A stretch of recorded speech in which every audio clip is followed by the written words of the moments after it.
ചേച്ചി, എൻ്റെ അച്ഛൻ മരിച്ചു പോയിട്ട് ഇപ്പോൾ 6 മാസമേ ആയിട്ടുള്ളൂ. മാമിന്റെ പേരെന്തായിരുന്നു? എൻ്റെ പേര് ഷിജി രാഘവൻ.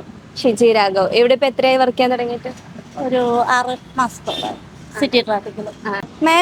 മാമിന്റെ ലൈഫിൽ ഗ്രാറ്റിറ്റ്യൂഡ് തോന്നിയിട്ടുള്ള ഒരു വ്യക്തി, ഏതെങ്കിലും ഒരു സിറ്റുവേഷനിൽ അല്ലെങ്കിൽ മാം കടന്നു വന്ന ജീവിതപാതയിൽ എവിടെയെങ്കിലും ഗ്രാറ്റിറ്റ്യൂഡ് തോന്നിയിട്ടുള്ള ഒരു വ്യക്തി ആരാണ്, എന്തുകൊണ്ടാണ്?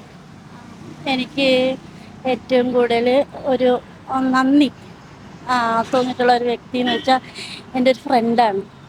എൻ്റെ ഫാമിലി, എൻ്റെ അച്ഛനായാലും, അച്ഛൻ മരിച്ചുപോയി, അച്ഛനായാലും എൻ്റെ അമ്മയായാലും എൻ്റെ ബ്രദറിൻ്റെ ഒരു പ്രത്യേക സിറ്റുവേഷനിലാണ് ആളെനിക്ക് കുറച്ച് പൈസ തന്ന് സഹായിച്ചത്. അത് ഞങ്ങളുടെ ഫാമിലിക്ക് തന്നെ, എനിക്കല്ല, എൻ്റെ ഫാമിലിക്ക് തന്നെ ഒരിക്കലും മറക്കാൻ പറ്റാത്ത, ഞങ്ങളുടെ ജീവിതത്തിൽ ഏറ്റവും മറക്കാൻ പറ്റാത്ത ഒരു വ്യക്തിയാണ്. ആളിപ്പോൾ ഗൾഫിലാണുള്ളത്. ആളോട് ഇപ്പം എന്താണ് പറയാനുള്ളത്? അയാളിപ്പോ ഇത് കാണുന്നുണ്ടെന്നുണ്ടെങ്കിൽ മാമിന് എന്താണ് ആളോട് പറയാനുള്ളത്? അങ്ങനെ ഒരു വാക്കിൽ പറഞ്ഞ് മാറ്റാൻ തീർത്തുള്ള ഒരു നന്ദി അല്ല അത്. ഒത്തിരി ഞങ്ങൾ ആത്മഹത്യയുടെ വർക്ക് ചെയ്യുന്നപ്പോൾ ഞങ്ങളെ സഹായിച്ച വ്യക്തിയാണ്. ഒത്തിരി നന്ദി. ഈ ലോകത്ത് എനിക്ക് ഏറ്റവും നന്ദിയുള്ള ഒരാളാണ് അദ്ദേഹം.